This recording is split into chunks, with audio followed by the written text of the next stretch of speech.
guys, welcome back to my little corner of the internet. I hope you're all doing well. Today I'm hopefully going to be starting off a new series. I haven't yet decided like how frequently these videos are going to be, maybe like once a season or once every few months. But when I was filming my 2017 favourites books of the year video, which there'll be a card to it, whatever side the card is on, after I filmed that I read 2 books in December that I really liked and would have definitely made the cut for my favourite books. So I thought what I might start doing is updating you guys more regularly on the books that I've been reading, be it the books that I love or the books that I didn't love as much, and just kind of like keep the conversation going all year. So today I have 4 books to discuss with you, and without further ado, let's just get into it. The first book is called Good as Gone by Amy Gentry, and this one definitely drops you straight into the action. There's no like faffing about with character development or anything like that before it gets to like the big exciting plot, which I thought was a really interesting way to start a book. It starts off from Jane's perspective, who is a young girl who is hiding in her closet and watching her 13-year-old sister Julie be led out of the house by knife point and is subsequently kidnapped. So straight away, as I said, you're like into the action, you really want to know what's happening and what's going on. And chapter 2 starts and we change narrators to Anna, who is Jane and Julie's mother. We also jump 8 years into the future and Julie has never come home, she's never been found, so the family is quite fractured because they've been looking for Julie in like all over the world. They have no clue where she is, they don't know if she's even alive. So you can tell like the family is definitely struggling with this like massive hole that has been left behind.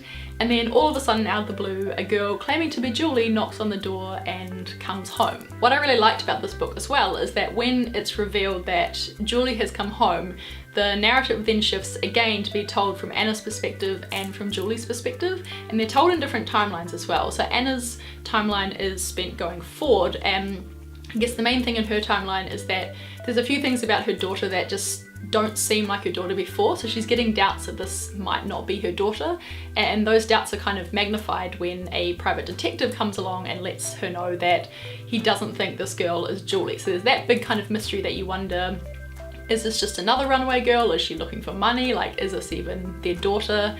And then it's also told from the Julie character's perspective, but it's told backwards almost in time, which is also really interesting because you're kind of like going in 2 different timelines, and her one is just kind of like all this crazy stuff that I don't really want to say because I feel like that might give away the ending of the book. But then, you know, like the book moves along, there is this big thing that happens and then it kind of like all gets resolved and you figure out if this girl is actually Julie or not, and like what the hell has happened to cause the kidnapping in the beginning and everything like that. Hopefully I haven't spoiled it too much, but I would definitely recommend reading it. I was like really intrigued by this book. I couldn't put it down and I kept flipping between like, okay, this is definitely Julie, or like, no, this is totally not Julie. And I like when that kind of happens in a book, like you're not even sure because the clues that the author is giving you, like you can't completely figure out what's exactly going on. I rated this book 5 stars on Goodreads, and I definitely think it's one that eventually I would like to read again to see if there was any like major hints or just hints that I didn't really pick up at the beginning, because there's definitely been books like We Were Liars, for example, that I have reread again and really enjoyed, like getting clues and stuff that I missed out the first time. The next book I think I read in like less than 24 hours because I picked it up and I thought, you know, like this is going to be my summer read for the week that I was staying with my parents, and I just finished it super fast because I was super into it and I really wanted to know what happened. Again, it kind of was along the lines of like a suspense novel, and it's called The Secret She Keeps by Michael Robotham, I think is how you say his last name. One of the reasons that I really liked this book is that it's set around the Barnes and Putney area in London, and I used to live in Putney, so there's scenes like when they're crossing the Putney Bridge and stuff that I could totally imagine the characters being there because I'd been there as well. So I always do kind of like when I can visualize the setting a little bit more because I have been to those places. Kind of like in As Good as Gone, there are 2 like main characters telling the narrative, except in this one those characters are Megan and Agatha, and their timeline moves in the same direction. Agatha works in a supermarket and she quite often sees this lady called Megan across the road, be it she's just come out from yoga or she's having brunch with her friends.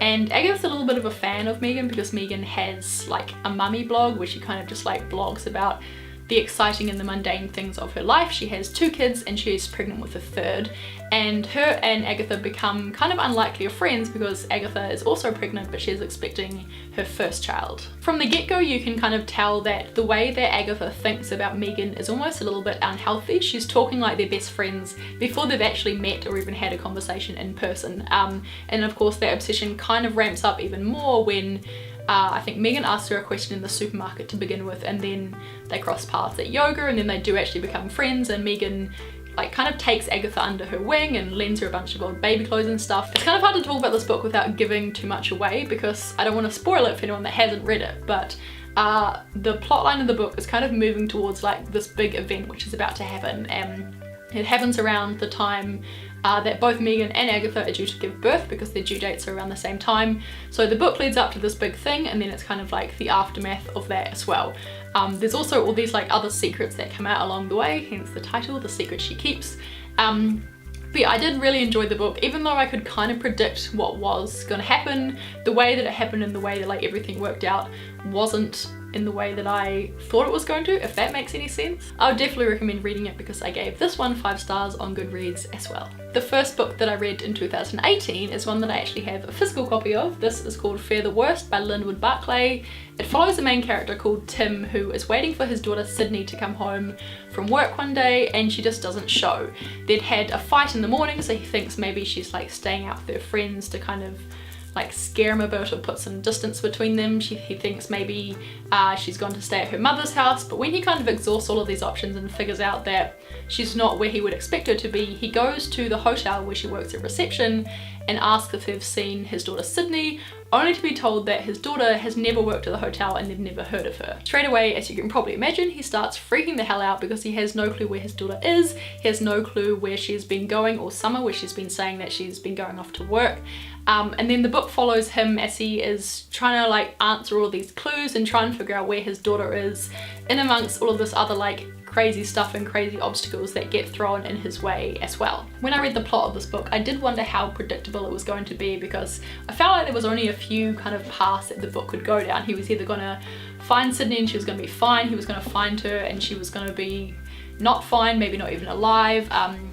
I wondered like if Sydney was who she said she was, or if like she was being manipulative and if she was going to cause all of this crazy stuff that eventually happens to her dad. But the path that the book went down was definitely not one that I completely expected, which was a really nice turn of events. There's all these characters as well that you meet and like you're given no reason to not trust them, but then all this other stuff happens so that you're not sure if you should trust them or if they are like actually bad people or if they're in on it, and like everything's going on. You kind of learn throughout the book to trust no one. But yeah, it was a really interesting book. I think I rated it 4 stars on Goodreads because it wasn't like my most favourite suspenseful book, but it was definitely still a good book to start off the year. The last book is definitely my favourite book, probably already a contender for my favourite book of the year, and it is called Genuine Fraud by E. Lockhart.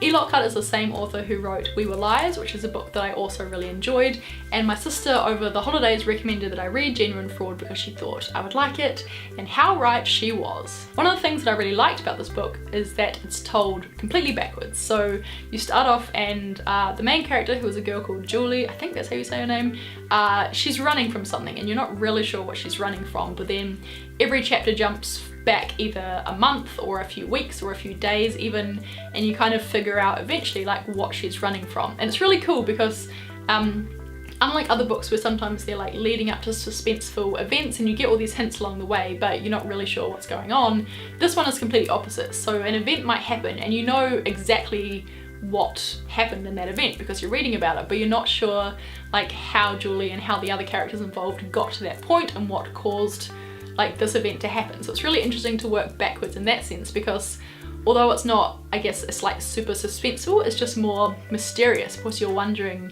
like what the heck led to this thing happening. Something that E. Lockhart definitely also did in We Were Liars is that the narrators are almost quite unreliable, or they're even like manipulative to you as a reader, if that makes any sense. And that definitely happens as well in Genuine Fraud.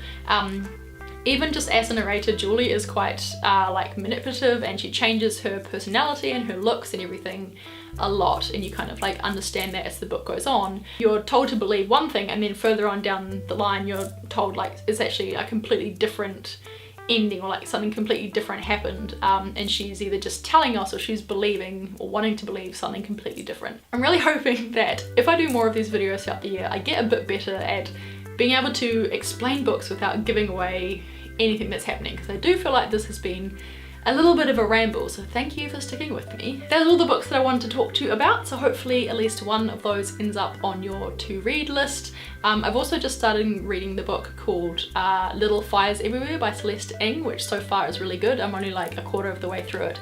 But Celeste Ng wrote Everything I've Never Told You, which was my favourite book from a couple years back.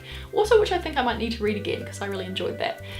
So yeah, I'll let you know, I guess, how I go with that book as well. Make sure to leave me books and recommendations of what you've been reading lately down in the comment section down below, as well as just letting me know. I wonder if I can actually do a poll. If I can, I'll put a poll on screen right now letting me know if you do kind of like this series or if it's something that you'd like to see more of. And yeah, thank you very much for watching.